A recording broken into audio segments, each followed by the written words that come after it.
Bag साहब, क्या ratings और बिजनेस मॉडल मुतासर होगा पाकिस्तान के इस फैसले के बाद आईसीसी का? या सही कह रहे हैं कि अरबों डॉलर्स का तो नुकसान होगा ना, मतलब करोड़ों डॉलर्स का स्पॉन्सर्स के आने से। और स्पॉन्सर जो और ब्रॉडकास्टर्स वो सब भारतीय हैं, तो भारत में तो सफे मातम बिछी हुई होगी पाकिस्तान के इस फैसले से। और बड़ा टेक्निकली पाकिस्तान ने, अगर पाकिस्तान बॉयकॉट करता तो फिर पाकिस्तान को हर साल आईसीसी 34.5 मिलियन डॉलर्स देता है फंडिंग के तौर पर। अगर पाकिस्तान नहीं जाता वो फंडिंग भी रुक सकती थी। फिर आईसीसी चक्कर चलाती कि जो गैर मुल्की प्लेयर्स हैं उनको पीएसएल में ना आने दिया जाए, पाकिस्तान के जो बचे खुचे प्लेयर हैं जो बाहर जाकर लीग्स खेलते हैं उनको ना लिया जाए। तो बहुत सारे असरात मुरत्तब हो सकते थे। लेकिन अब इस फैसले से आप यकीन करें कि बड़ी हलचल मची होगी। जय शाह वहां दुबई में जो आईसीसी का हेडक्वार्टर है उसमें मौजूद है कि पाकिस्तान के मैचेस आसान है, लेकिन अगर T20 वर्ल्ड कप सेट किया था, पाकिस्तान को सुपर ओवर में हराया था, तो उस सूरत में क्या होगा। और भारत का चाल कि किसी के साथ मिलकर खेल, मोहब्बत और जंग में हर चीज जायज है। और इस जंग में भारत का जब नुकसान हो रहा है तो वो कोई भी कदम उठा सकता है। सही। तो यही हुसैनी साहब, मैं क्विकली कि अब जो खेल का मैदान है वो अब बड़ी ताकतों का अब सियासी मैदान बन चुका है। आप समझते हैं क्रिकेट जैसा एक जेंटलमैन खेल? देखिए मुदस्सिर इकबाल, किसी शायर ने खूब कहा है कि वफा करोगे वफा करेंगे, जफा करोगे जफा करेंगे, हम आदमी हैं तुम्हारे जैसे, जो तुम करोगे वो हम करेंगे। भारत को शायद अंदाजा नहीं था कि पाकिस्तान पलट कर वार कर सकता है। पिछले साल जो कुछ जंग में हमने उनके साथ किया, अभी शायद मेरा ख्याल है वो खुशफहमी से बाहर आए नहीं हैं। अभी तक वो ख्वाब खरगोश के मजे ले रहे हैं। आई थिंक मेरा ख्याल है कि 2025 में एक जख्म हमने उनको दिया था और 2026 में शुरुआत में ही हमने उनको डेंट दे दिया है।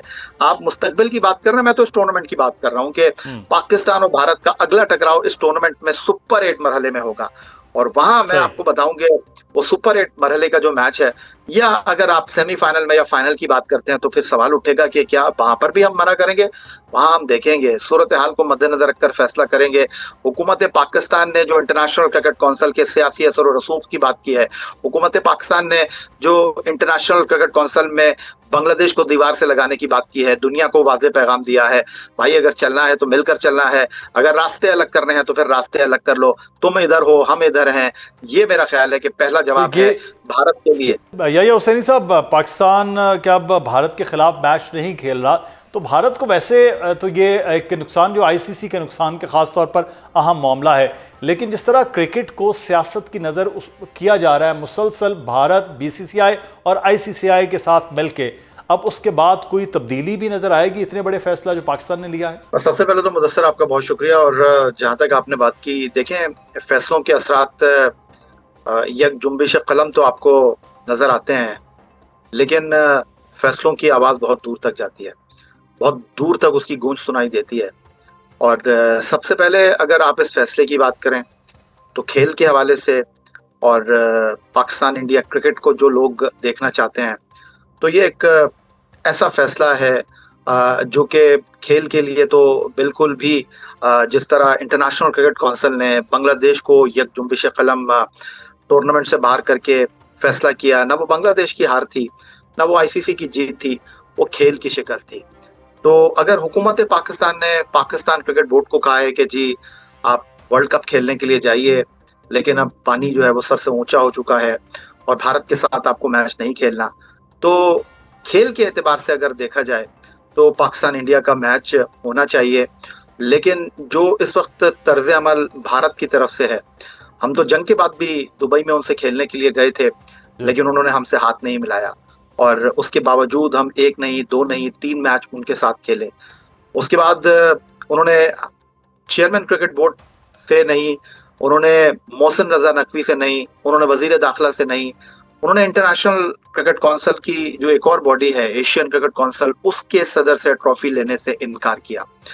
उसके बाद बांग्लादेश का जो स्टांस था वो भी एक ऐसे मौके पर सामने आया जब मुस्तफिजुर रहमान को मना किया गया और गलत वक्त पर उन्होंने गलत शॉट खेला। उसके बाद ये फैसला करना पड़ा और फिर बांग्लादेश को उन्होंने हरी झंडी दिखा दी। लेकिन अगर आप मुझसे ये पूछते हैं कि पाकिस्तान को किन असरात का सामना करना पड़ेगा, इस फैसले के क्या असरात होंगे, तो तारीख में ऐसा पहली बार नहीं हो रहा। 1996 जब पाकिस्तान, श्रीलंका और भारत वर्ल्ड कप के होस्ट थे, तो वेस्ट इंडीज और ऑस्ट्रेलिया की वो टीमें थी जिन्होंने कोलंबो में श्रीलंका से मैच खेलने से इनकार कर दिया था। ऑस्ट्रेलिया की टीम उस वर्ल्ड कप के फाइनल तक पहुंची थी और कद्दाफी स्टेडियम लाहौर में उन्होंने श्रीलंका से फाइनल खेला था, जहां वो मार्क टेलर की क़यादत में हार गए थे। 2003 वर्ल्ड कप जो कीनिया, जनूबी अफ्रीका और जिम्बाब्वे के दरमियान हुआ, वहां पर न्यूजीलैंड और इंग्लैंड ने जिम्बाब्वे में जाकर खेलने से इनकार कर दिया था। तो अगर तारीख को देखा जाए, फैसलों को देखा जाए, इंटरनेशनल क्रिकेट काउंसिल की हिस्ट्री को देखा जाए, तो पाकिस्तान ने कोई ऐसा फैसला नहीं किया जिसको आप कहें कि हैरान कर दिया है। न ये पाकिस्तान की फतह है, न ये इंटरनेशनल क्रिकेट काउंसिल की शिकस्त है। खेल के हवाले से ये बिल्कुल भी एक ऐसा फैसला है जिसको मैं अफसोस। लेकिन इसमें बीसीसीआई और आईसीसीआई के मामले में मिर्जा इकबाल बेग साहब, ये पाकिस्तान के मौक़िफ़ मुस्तकबिल में आईसीसी को फैसले बदलने के हवाले से मजबूर कर सकता है, जो कुछ बांग्लादेश के बारे में उन्होंने किया भारत की। और आपने भारतीय एक जर्नलिस्ट शारदा उग्रा का आपने क्लिप देखा होगा, जिसका ये कहना है कि आईसीसी का जो दुबई में हेडक्वार्टर है वो बीसीसीआई का दफ्तर बन चुका है। तो आईसीसी पे पूरा कंट्रोल भारत का है। और जिस तरह से बांग्लादेश के मामले पर जो वोटिंग हुई, उस वोटिंग में भी 16 में 14 ममालिक ने इस बात के हक में वोट दिया कि जो बांग्लादेश के मैचेस हैं श्रीलंका शिफ्ट नहीं किए जाएं। तो आप इससे अंदाजा लगा सकते हैं कि डोमिनेंस भारत की है। लेकिन जय शाह जो 2 साल के लिए आईसीसी के चेयरमैन बने, क्या वो ताहयात चेयरमैन रहेंगे? एक तो उन्हें वो इतने खुशकिस्मत है कि 38 की उम्र में वो आईसीसी के सरबराह बन गए, सिर्फ इस वजह से कि भारत डोमिनेट कर रहा है और भारतीय जनता पार्टी का उसके पीछे हाथ है। और जो लोग ये कह रहे हैं वो बिल्कुल सही कह रहे हैं कि सियासत इन्वॉल्व की है भारतीय जनता पार्टी ने। जो बांग्लादेश का मैच जो जिस तरीके से होने जा रहा था और मुस्तफिजुर रहमान को बाहर किया गया, मैं समझता हूँ आईसीसी आइंदा आने वाले दिनों में आप सबकी नजरें जो है वो इंग्लैंड, न्यूजीलैंड और ऑस्ट्रेलिया की तरफ है, खासतौर पर इंग्लैंड और ऑस्ट्रेलिया जिन्होंने काम हुआ।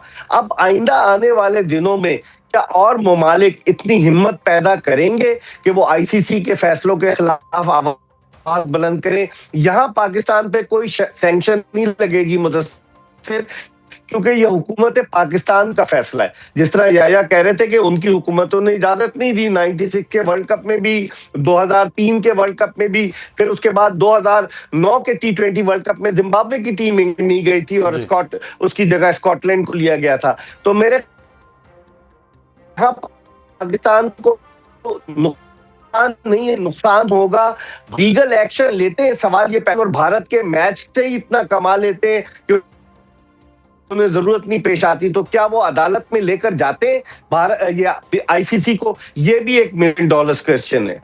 ये अब बहरहाल क्योंकि सबसे बड़ा स्पॉन्सरशिप के लिए पाकिस्तान और भारत का मैच ही अहम होता है। लेकिन इसके साथ यही हुसैनी साहब कि आईसीसी जो है आपके इस पाकिस्तान जो है वो मज़ीद सख्त फैसले भी कर सकता है अगले आने वाले वक्त में, और ख़ास तौर पर इस वर्ल्ड कप में पाकिस्तान के ग्रुप में भी मुश्किल हो सकती है मैचेस के हवाले से। वैसे तो बज़ाहिर कमज़ोर टीमें हैं इंडिया और पाकिस्तान के बाद, तो क्या मैचेस के हवाले से भी कोई पाकिस्तान के लिए मुश्किल हो सकती है कि सुपर 8 में भी ना पहुंच पाए हम? देखिए मुदस्सिर, नेदरलैंड, नामीबिया और यूएसए, अभी थोड़ी देर पहले मैं कदाफी स्टेडियम में था, सलमान अली आगा के सामने यही सवाल रखा गया, तो उन्होंने कहा कि वर्ल्ड कप का हर मैच तो इम्पोर्टेंट मैच होता है।